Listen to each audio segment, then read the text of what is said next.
In the cold emptiness of space far beyond the known star routes, a sleek silver vessel drifted silently. It belonged to the Zelvani Alliance, one of the oldest civilizations in the Galactic Union. Its captain, Tyrrell, was a tall, blue-skinned alien with thoughtful eyes and a reputation for curiosity. He had traveled through hundreds of systems, witnessed dozens of young species rise and fall, but none puzzled him quite like the humans of Earth. For years, the Zelvani had watched this small, restless planet from afar. To them, humans were unpredictable, sometimes kind, sometimes cruel, often daring, and always ambitious. Their history was filled with wars, inventions, and impossible survival stories. Yet in the eyes of the Galactic Union, Earth was still considered a developing world. Human ships were small. Their technology was crude by galactic standards. They had only recently started sending explorers beyond their solar system. There was nothing threatening about them, at least, that was what everyone believed. On this quiet day, Captain Tyrrell sat on his bridge, sipping a dark green energy drink as the hum of the observation ship filled the air. His first officer, a silver-scaled alien named Vekra, entered the room. Holding a glowing data tablet, Captain, Vekra said, his voice calm but uncertain. We just received a transmission from our outer probe near Sector 49. It detected something unusual, something built by humans. Tyrrell raised an eyebrow. Humans out here? That sector is far beyond their known range. Yes, sir, Vekra nodded. But this reading is strange. It's not a freighter, not a colony ship. The probe identified it as a warship. A silence fell over the bridge. For a moment, Tyrrell thought he had misheard. A warship? He repeated. Humans building warships for deep space? That doesn't make sense. He stood and walked toward the main display, his long fingers tapping a control panel. The large screen lit up, showing the image transmitted by the distant probe. There, slowly drifting across the darkness, was a ship. It was enormous, at least 10 times the size of any human vessel known before. Its surface was black as obsidian, reflecting no light, and its structure looked almost alive, like layers of armor fused together by extreme pressure. Around its hull, faint blue lights pulsed rhythmically like a heartbeat. Vekra swallowed hard. Sensors say it's made of a new composite, unknown material. Its density reading is impossible. Tyrrell stared, fascinated. How powerful is it? The energy output is higher than any known cruiser, even Union standards, Vekra said, scrolling through the data. Power levels are still climbing. The captain leaned closer, eyes narrowing. And this is human-made? Yes, sir. The probe confirmed human design signatures. Earth shipbuilding patterns mixed with something new. It's registered under the name HSS Invictus. That name sent a strange chill through the crew. The humans had named their ship Invictus, a word meaning unconquered. Tyrrell tapped his chin thoughtfully. Strange creatures, these humans. When most species join the stars, they build explorers or traders. Humans build a fortress. The ship continued to drift on the screen, silent and proud. There was no transmission, no signal of greeting, only the quiet pulse of its energy field. One of the junior officers, a small creature with 6 eyes, whispered, "Maybe it's unmanned. An experiment?" Tyrrell didn't answer. His instincts told him otherwise. "Open long-range scanners," he ordered. "I want full analysis, engine type, weapon load, and defensive systems." The ship's sensors came alive, sending invisible waves of energy across the void. Moments later, data began streaming in. What it revealed made even the veteran captain's heart skip a beat. "Captain," Vekra said slowly, "it has 12 heavy railgun arrays, 16 plasma turrets, and a magnetic shield system far beyond ours. Its armor can absorb direct nuclear strikes without damage." Tyrrell blinked in disbelief. "That's not possible. Humans don't have the resources for this." "Not yet," Vekra nodded. "And yet, it's real." The captain walked toward the viewport, looking into the endless dark where the Invictus floated. His voice lowered to a whisper. "What are you doing, humans? What are you preparing for?" Hours passed. More ships joined the observation effort. Vessels from different alien races, all curious about the strange human dreadnought. The Galactic Union Science Council sent encrypted messages across the channels, demanding answers. Some called it a bluff, others a miracle, but no one could deny the truth. The humans had built something extraordinary. Inside the command chamber, the discussion grew louder. "It's a weapon of intimidation," said one alien researcher through the communication screen. "They're trying to prove they belong among the stars." "No," argued another. "Look at its design. That's not a ship built for conquest, it's built for survival." Thrall listened quietly to their arguments. He understood fear and he recognized it in their voices. Every powerful species had once feared a rising rival, and now it was humanity's turn to cause that unease. He finally spoke, his calm voice cutting through the noise. "Gentlemen, before we decide what this ship means, we must see what it does." The council fell silent. Everyone knew what he meant. They had to approach. The Zelvani observation ship began to move closer to the human dreadnought. The black void around them seemed to grow thicker as they neared it. The Invictus remained still, its engines dark, but its presence filled the sensors with waves of magnetic interference. As they closed the distance, the crew felt something odd, an invisible pressure, like the space itself was bending around the ship. Thrall's antennae twitched. "Energy readings are unstable," Vecra said. "It's absorbing radiation from nearby stars." "Absorbing?" Thrall frowned. "That's impossible." Suddenly, one of the officers gasped. "Captain!" The ship's power signature just increased, massive surge. Before Thrall could respond, the dark hull of the Invictus began to glow faintly, lines of blue light tracing across its surface like veins awakening after a long sleep. For a moment, the entire bridge of the Zelvani vessel went silent.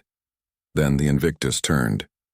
It was a slow, graceful movement, yet it carried the weight of something ancient and unstoppable. The dreadnought rotated until its massive front faced the Zelvani ship directly. The lights along its hull brightened, and for the first time, they saw the insignia, a white symbol of Earth, surrounded by stars and a single word beneath: humanity. The alien crew froze. "Captain," Vecra whispered. "It's looking at us." Thrall felt his throat tighten. "Maintain position," he ordered quietly. "Do not provoke it." Seconds turned into minutes.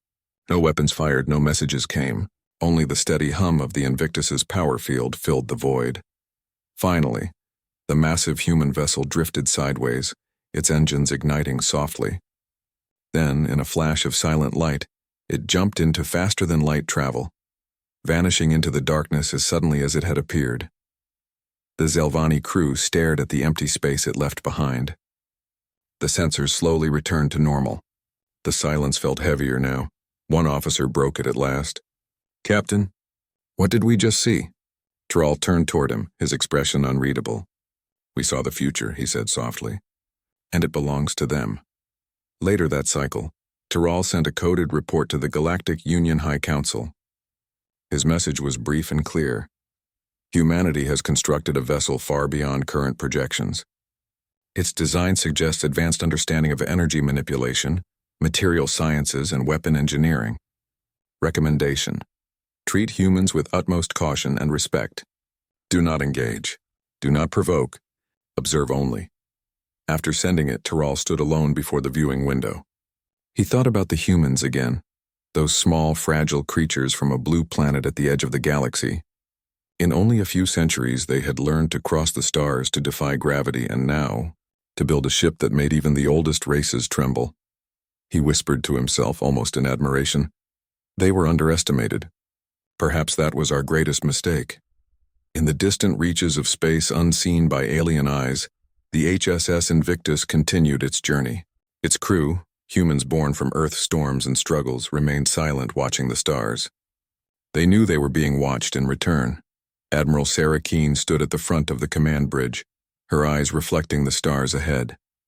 She didn't smile, but her voice carried calm strength. "Let them look," she said quietly. "Let them see what we have built."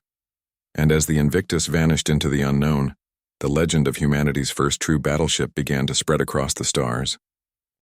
The Galactic Union had not stopped talking since the mysterious appearance of the human warship, HSS Invictus. Every council, every news network, every scientist across the stars wanted to know the same thing. How did humans build such a ship? From small colonies on the outer rims to the shining capitals of ancient worlds, the name Invictus echoed like thunder. Some called it a miracle. Others called it a threat. But everyone agreed on one fact: nothing like it had ever existed before. The Union's unease on, the floating capital world of Velenar Prime.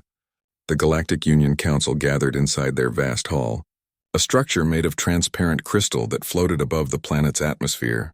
Thousands of species were represented there, from gas-breathing Gerathi to insectoid Selnar and the tall, thoughtful Zelvani. At the center stood a massive hologram of the human ship, its dark, angular shape rotating slowly in mid-air. Counselor Threx of the Jorathi clicked his mandibles nervously. This ship's energy reading exceeds the limits of our own fleets. It uses 3 different reactor types. This is unnatural for a young race. Counselor Visha of the Selnar hissed softly. Humans were supposed to be a peaceful trade species. How could they construct something like this in secret? And then Captain Tyrrell appeared on the central display from his distant observation post. His calm voice filled the chamber. Counselors, I advise you all to remain cautious. The Invictus has not attacked anyone. It has shown restraint, but its existence changes everything we believed about human limits. A silence fell. The word limits carried weight here, because the Galactic Union always placed new species into categories: explorers, traders, thinkers, or warriors. Humans until now had fit none of those cleanly. They were too unpredictable, too emotional, too human. Finally, the Union's chair, an elder being of light named Elion, spoke. Then we must know their intention. Send an envoy to communicate. The humans must explain. Tyrrell hesitated. With respect, Chairman, that might be unwise. Their silence could be deliberate. Elion's form pulsed gently. Captain Tyrrell, silence can be peace, or it can be a warning. We must find which one it is. Inside the Invictus, far across the void, the HSS Invictus glided through deep space, its hull shimmering faintly under the light of distant stars. Inside, everything was calm, but the air carried a quiet tension, the kind that came before a storm. Admiral Sarah Keene, commander of the Invictus, stood before a large window in the main command deck. The stars looked peaceful, but she knew better. Peace never lasted long in the universe. Her second-in-command, Commander Daniel Holt, approached. Ma'am, our sensors have picked up multiple ships tailing us. Zelvani, Selnar, even Jorathi scouts. Keene nodded slowly. They're curious. Let them watch. Should we cloak, Admiral? No, she replied firmly. Let them see us. The galaxy has watched humanity for years. It's time they realize we've been watching back. Holt looked uncertain. They'll think we're hiding something. Keene gave a small smile. We are hiding something, but not what they think. She turned toward the center console where the core control interface glowed faintly. The Invictus was not powered by a single reactor like most ships. It had 3, a fusion core, an antimatter core, and a third, mysterious, and still classified, core built from recovered alien technology. Human engineers had not just copied what they found among the stars. They had improved it. The ship itself was alive in some ways, its systems adapting, learning, and repairing faster than any known technology. Keene placed her hand on the railing and whispered, You are our shield and sword. Let's make sure they understand that. The attempt to communicate in a nearby system, Captain Tyrrell's observation ship received the order to make contact. His crew worked carefully, broadcasting peaceful signals toward the Invictus. Simple greetings translated into over 100 languages. For hours, there was no response. The human ship continued its silent drift through the void, ignoring all messages. Bekra frowned as he monitored the signals. Captain, maybe their communication frequencies differ from ours? Tyrrell shook his head. No, they hear us. They just don't want to answer. Why stay silent? Another officer asked. Is it arrogance? Tyrrell didn't reply immediately. He studied the massive ship on his monitor, its dark hull reflecting nothing, its engines glowing softly like a sleeping beast. Finally, he said no, not arrogance, caution. They know what their ship means to us. They're waiting to see how we react. The alien crew exchanged uneasy glances. After some time, a small Zelvani scout ship ventured closer, breaking the safe observation distance. They wanted better readings of the Invictus's energy core. The moment the scout crossed an invisible line, alarms blared across the Invictus. On Tyrrell's screen, the dreadnought's outer panels shifted slightly, revealing glowing weapon arrays. No shots were fired, but the message was clear. Bekra gasped. They've locked targeting systems on us. Tyrrell stood tall. Signal the scout to retreat. Now.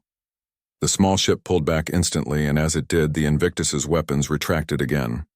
The tension faded, replaced by a heavy silence. The crew exhaled in relief. Thrall folded his arms. That wasn't an attack. That was a warning. He turned to his officers. Humans don't shout. They speak softly and make sure everyone listens. Whispers across the stars. The incident quickly spread across the Union. Hundreds of species watched the footage. The massive black ship calmly warning off a smaller craft with surgical precision. For many, it was terrifying. For others, it was inspiring. In the council chambers, voices argued again.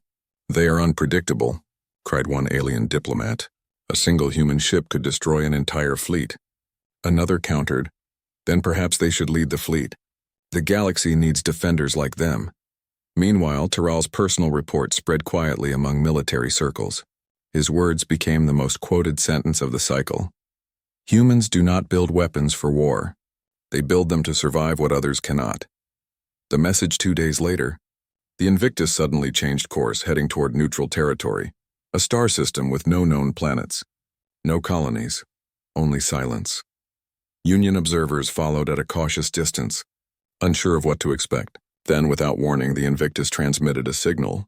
It was a short, simple message translated instantly across all channels. This is the human stellar ship Invictus. You are within observation range of a restricted human sector. Identify yourselves or maintain distance. Peace through strength. Humanity stands ready. The words echoed across every Union frequency. For a few seconds, no one dared to speak. The message was firm, polite, but filled with quiet authority. There was no threat, yet every word carried the weight of power. Thrall's communication officer turned to him, eyes wide. They're claiming this whole sector is theirs. Thrall nodded. Yes, and I don't think anyone will challenge them. He looked at the display again, studying the shape of the Invictus.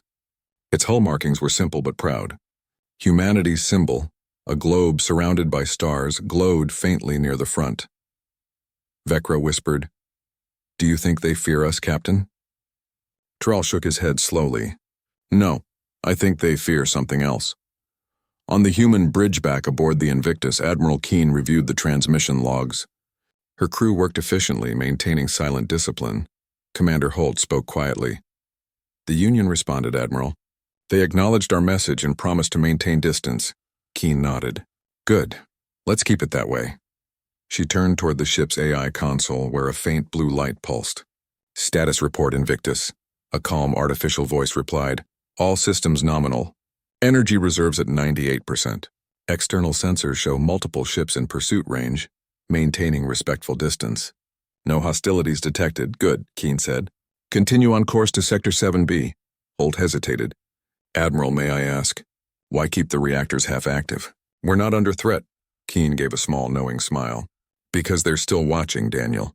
And we want them to remember this moment, the day they saw what humans can build." She looked out the viewport again. The stars stretched endlessly, but her eyes were sharp and steady. "Once they thought we were small," she said softly. "Now they'll learn that small things can grow teeth." The galaxy reacts. Over the next few weeks, the Invictus became a legend.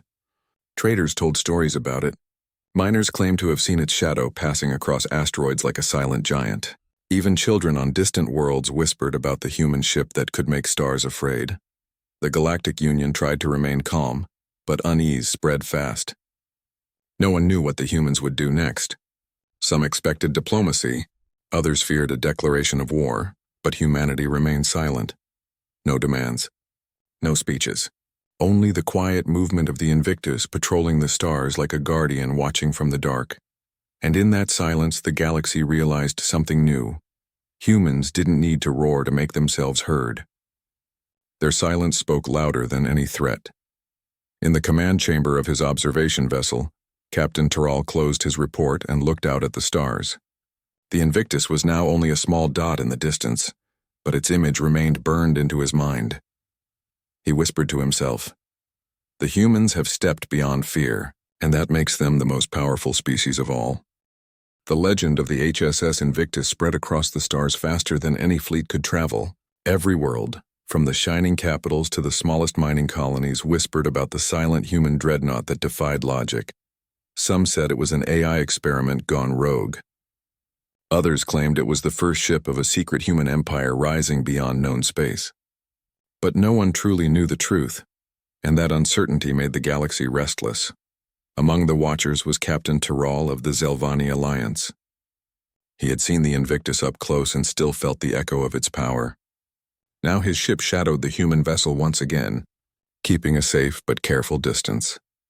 Approaching the unknown. The human ship had been silent for weeks, gliding through unclaimed space like a shadow among stars, but now it was slowing down near an ancient debris field, the wreckage of a forgotten battle. The wrecks were old, rusted fragments of metal drifting around a dying red star. Many believed this was the site of a disaster known as Titan's Gate, a place the Galactic Union never fully explained. Tyrrell's crew watched curiously as the Invictus entered the field. "Captain," said Vecra, the first officer, his voice uncertain, "the humans are moving directly into the Titan's Gate zone. The radiation levels there are unstable." Tyrrell nodded, his silver eyes fixed on the monitor. "Yes, they know. Which means they're looking for something.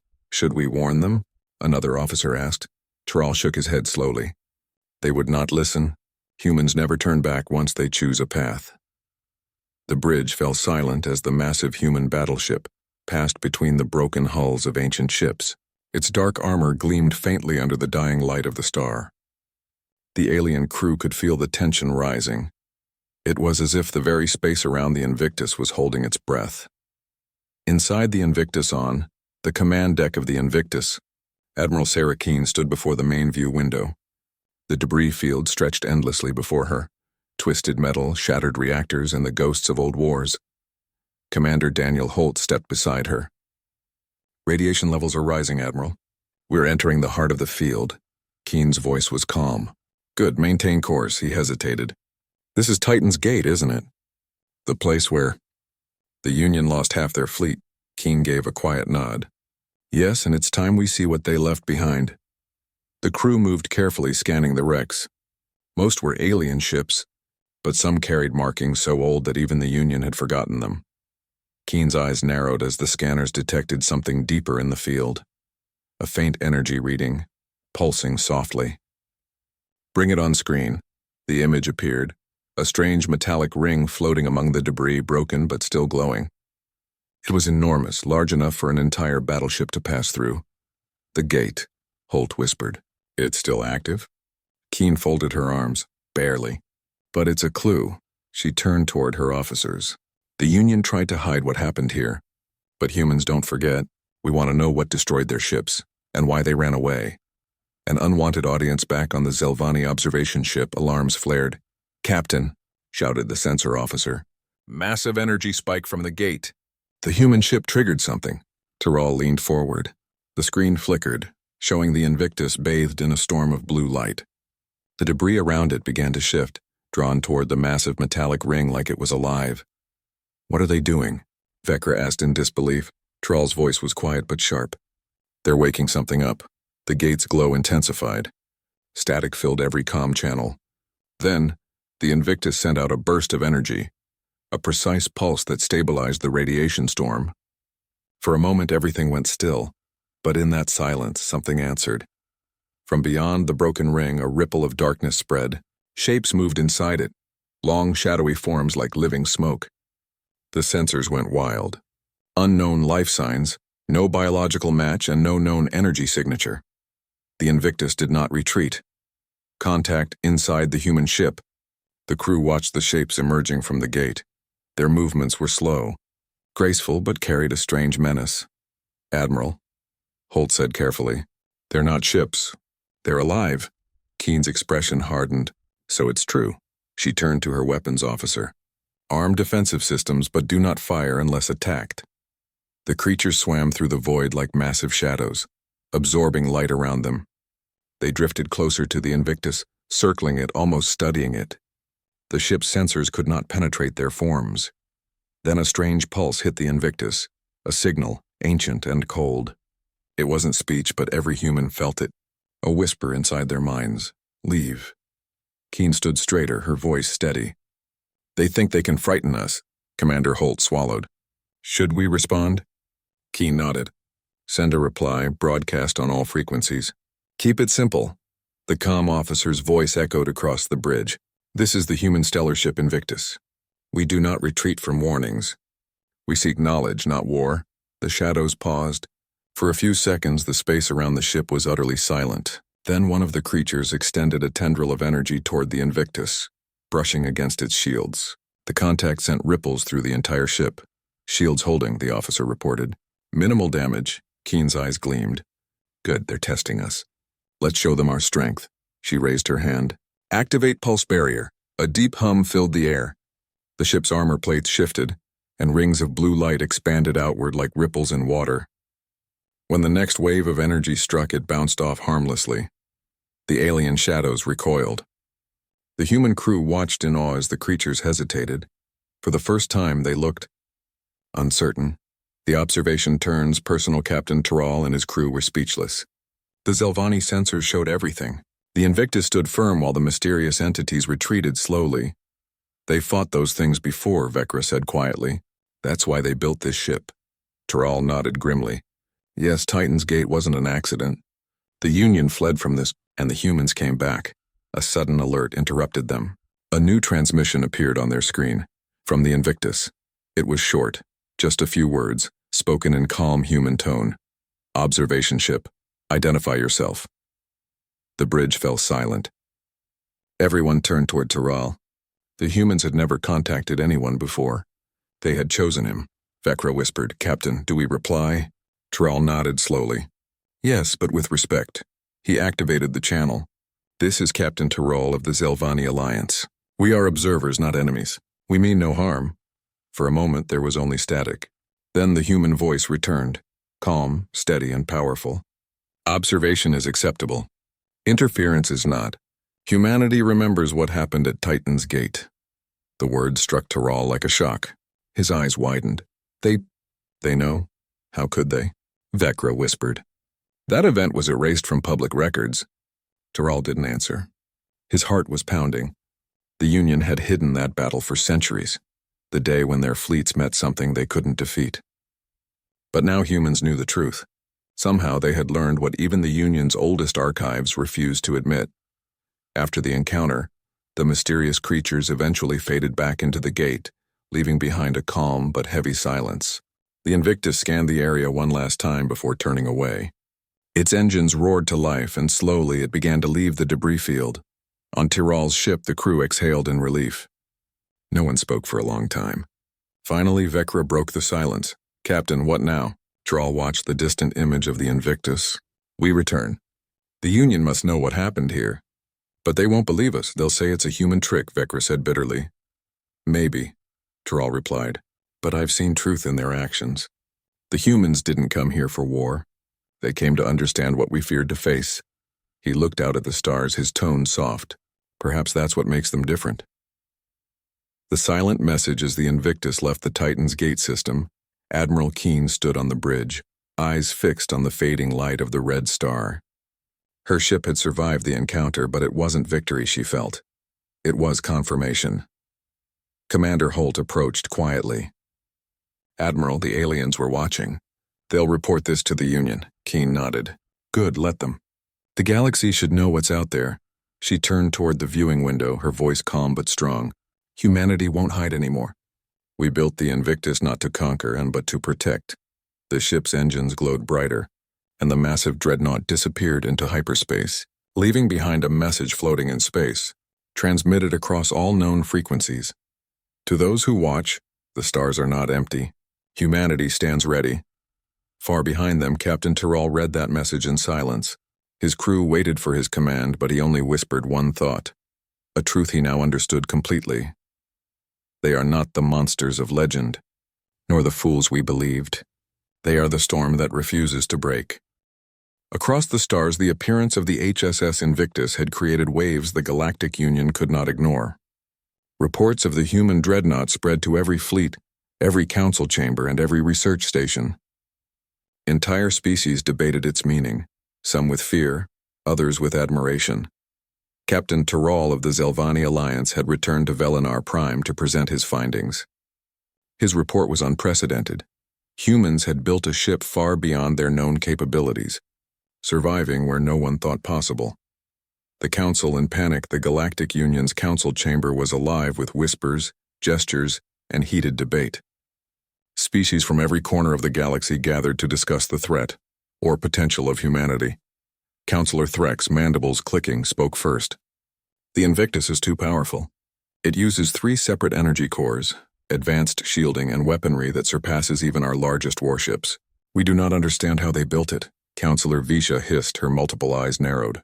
And it appeared in space silently, watching us. Like a predator. We must demand an explanation. Captain Tyrrell, appearing on the central hologram, remained calm. With respect, counselors, the humans have not attacked anyone. They are not aggressive. Their ship demonstrates restraint. But their capabilities exceed expectations. They are no longer a developing species. Elion, the ancient being of light who chaired the council, pulsed softly and thought. Then we must understand their intentions. We cannot allow such a power to remain unmonitored. Another counselor, a crystal-bodied being named Xylar, added cautiously, "They are intelligent, yes, but could they be dangerous? Their ship survived Titan's Gate, where even our fleets failed. We must treat them as a possible threat." Tyrrell leaned forward, his voice steady. "Not a threat. Observers often confuse caution with hostility. Humanity's true strength lies in preparation and adaptation, not conquest." The chamber fell silent. Tyrrell's words had weight. The Council had underestimated humans for centuries, and now they realized that mistake could be costly. Human strategy. Meanwhile, aboard the Invictus, Admiral Sarah Keene reviewed incoming sensor data. The galaxy was buzzing with speculation about her ship.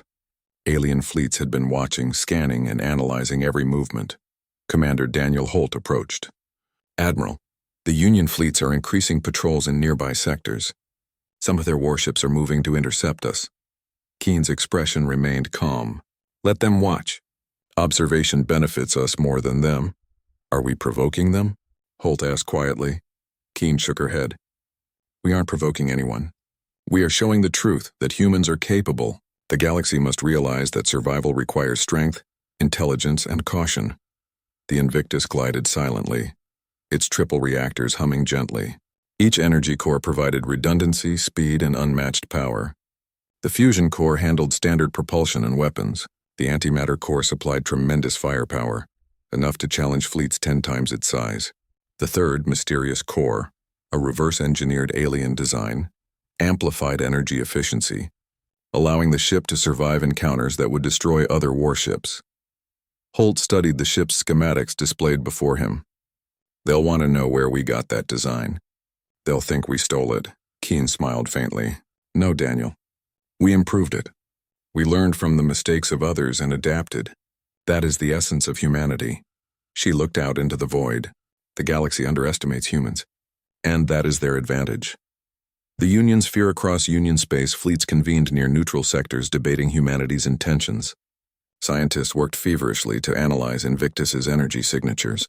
Every discovery caused more alarm. 3 cores. One scientist muttered. "No species has ever synchronized 3 power systems of that magnitude." "The efficiency, it's impossible," another interjected. "They must have obtained alien designs to do this." But even then, the execution is flawless. This is a civilization adapting faster than anyone expected. Military leaders were even more concerned. If humanity is capable of building the ship in secrecy, what else are they hiding? Are they preparing more ships? More weapons? Tyrrell listened to the debates quietly. Finally, he spoke. "Humanity hides nothing for the sake of secrecy. They hide to survive. That is why their technology seems impossible. Not because they seek domination, but because they expect danger." The room murmured. Danger.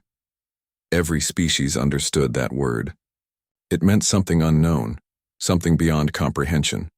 A reminder that even the most advanced civilizations could fail. The true purpose of the Invictus, back on the Invictus. Admiral Keene convened a strategy session with her senior officers. "The galaxy is curious," she began. "They are frightened. They are not wrong. We are capable of things they cannot imagine. But our purpose is not to conquer. It is to protect." Holt raised a hand. "Protect? From what?" Keene's eyes narrowed. "The same thing that destroyed the fleets at Titan's Gate. Something beyond the stars that even the Union fears. Something older, stronger, and relentless." She paused. "The Invictus exists because humanity cannot afford ignorance. We have survived storms, wars, and disasters on Earth. We have learned to adapt faster than any other species. And we build not to dominate, but to ensure survival, for our people and for the galaxy if necessary." Her words hung in the air, clear and resolute. Every officer felt the weight of them. They were not just humans. They were guardians, silent, vigilant, and ready, alien observation. The Union fleet, still monitoring the Invictus, began to understand the magnitude of what they were witnessing. Thrall observed quietly as multiple species debated humanity's capabilities. The Zelvani officer Vekra whispered to him, "They've changed the rules of the game. Nothing we know applies to humans." Thrall nodded. "Yes, humans adapt. They study, improve, and act when others cannot. That is why we fear them now." From that moment, a new respect rippled through the Union fleets. They still did not fully trust humanity, but they understood one truth. The humans had power not merely in weapons, but in their ingenuity, courage, and resilience. Demonstration of strength weeks later, the Invictus moved into a strategically important sector near the edge of Union space. An asteroid belt nearby served as a training zone for Union fleets. Scientists and soldiers gathered to witness the human dreadnought at work. Expecting either disaster or failure, instead, they watched a demonstration. The Invictus powered its engines silently, then released a controlled energy pulse. The energy field swept across the asteroid belt, moving debris with precision, shattering dangerous asteroids while leaving nearby installations unharmed. Union officers were astonished. That level of control? Precision. "It's impossible," one whispered. The Invictus did not celebrate. It did not fire weapons for show. It simply drifted, glowing faintly under the light of distant stars. Every movement demonstrated restraint, discipline, and focus. Thrall's voice echoed in the observation room. "Observe carefully. They are not here to conquer. They are here to survive, and to teach the galaxy that survival requires wisdom and preparation." The Union begins to understand. After the demonstration, the Union High Council convened again. Councillor Threck spoke, his voice quieter this time. "We have underestimated humans for centuries. They are not simply clever, they are adaptable beyond comprehension. Their technology is impressive, yes, but their judgment is what sets them apart." Councillor Visha nodded. "Yes, they did not attack when we approached Titan's Gate. They did not fire upon our fleets. Every action we observed was measured, calculated, and restrained. Humanity is different," Thrall added. "They built the Invictus not for war against us. They built it because they anticipate what others cannot. Disasters, threats, and dangers the Union refuses to face. That is their true power." Elion, the chair, pulsed softly. "Then we must respect them. Not as allies, not as rivals, but as a force that the galaxy cannot ignore." A quiet warning across space, the Invictus continued its patrol. It glided through sectors, silent, precise, and watchful. Inside the command deck, Admiral Keen spoke to her crew. "Let them watch. Let them understand that humans will never be unprepared again." Commander Holt smiled faintly. "They are beginning to fear us." Keen's gaze remained on the stars. "No, they are beginning to understand. Fear is temporary. Understanding lasts longer." Her words carried a quiet authority, the kind that resonated across light years without being transmitted. Humans had learned from history, from Earth's struggles, from every disaster. They had built the Invictus to survive what others could not. And the galaxy, slowly but surely, was taking note. The galaxy whispered the name Invictus with newfound respect. No longer just a human ship. Not just a weapon. It was a statement. Humans were ready for the stars, and they would meet any challenge with intelligence, courage, and resilience. The Union fleets would think twice before underestimating humanity again. The galaxy had begun to whisper the name HSS Invictus with caution and awe. Every fleet, every council, every species knew the story now. Humans had built a ship far beyond their expected capabilities.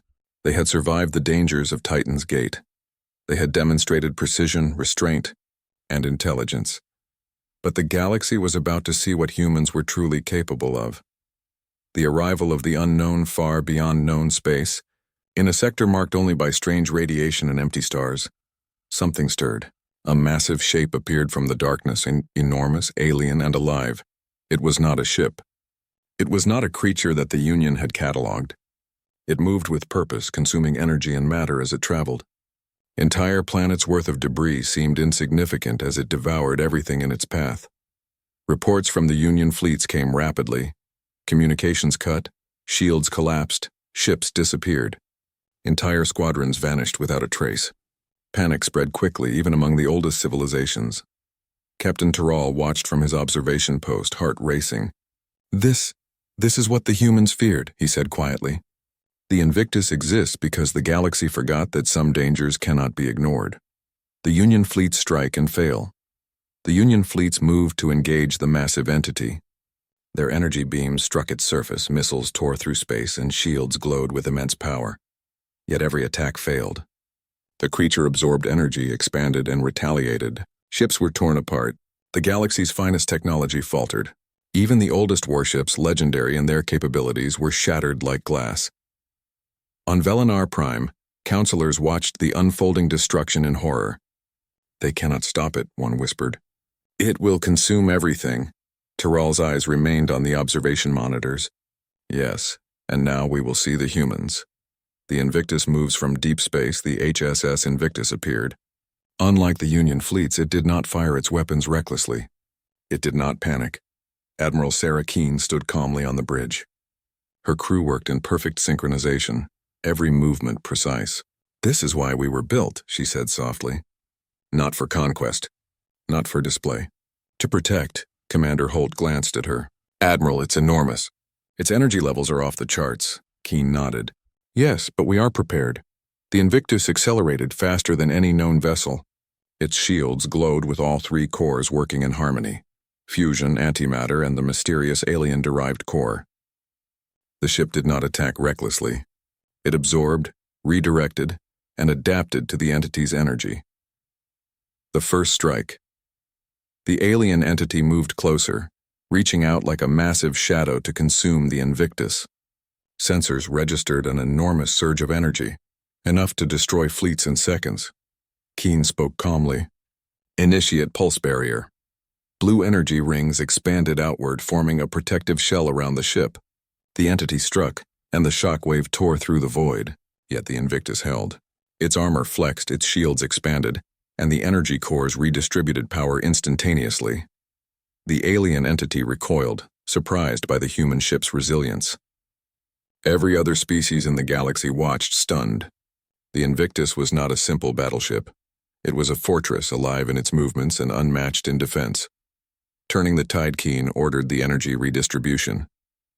Focus the antimatter core on Vector 12. Redirect the fusion core to shields. The ship responded instantly. A concentrated beam of energy shot forward, striking the alien entity. It recoiled again, then accelerated toward another fleet. Holt's eyes widened. Admiral, we're redirecting its energy. We're using its own power against it. Keene nodded. Yes, we learned from Titan's Gate. Adaptation is the key. The Invictus absorbed the energy of the entity's own attacks, amplified it through the cores, and returned it tenfold. The creature's immense mass shuddered as the redirected energy struck precise points, destabilizing its form. Union ships, previously overwhelmed, began to regroup. The Invictus did not pause. Every movement was controlled, deliberate, and strategic. The final clash, the alien entity roared, if a being without a voice could roar, sending waves of energy across the sector. Asteroids shattered, radiation flares erupted, ships trembled, yet the Invictus advanced steadily. Its pulse barrier deflected the massive attacks. Its weapons targeted weak points in the creature's structure, and its energy cores worked in perfect harmony, feeding, adapting, and amplifying. Finally, with a coordinated strike from all three cores, the Invictus delivered a concentrated beam to the entity's core. The explosion was brighter than a star. Waves of energy rippled across space, shaking fleets and scattering debris. The creature emitted one final pulse, then shattered into harmless fragments, leaving only silence. The aftermath, when the light faded, the Invictus emerged. Hull scratched but intact. Its shields flickered but remained online. The crew exhaled in quiet relief. Admiral Keene stood at the front of the bridge, her expression calm but determined. We survived, she said softly. And the galaxy now knows what humans are capable of. Commander Holt smiled. We've done what no one else could. Keene looked out at the stars. We did more than survive. We proved that preparation, intelligence, and courage can overcome even the unknown. Recognition. Across the galaxy back at the Union Council, the news arrived in waves. The alien entity was gone. The fleets had survived thanks to the human ship, Counselor Threx whispered almost reverently. The humans, they did what we could not. They stopped it. Counselor Visha's eyes widened. And they did it alone. Tyrrell, watching from his observation post, leaned back. They built that ship not to conquer, to protect, to endure. That is humanity. Across space, species began to speak differently about Earth. No longer were humans considered weak, primitive, or limited. They were guardians, capable of actions that even the oldest races could not perform. Stories spread among fleets, colonies, and trading stations. Humans were no longer an unknown species. They were a force to respect, powerful, disciplined, and unyielding. The human message after the battle, the Invictus, transmitted a single message across all channels. Humanity seeks peace.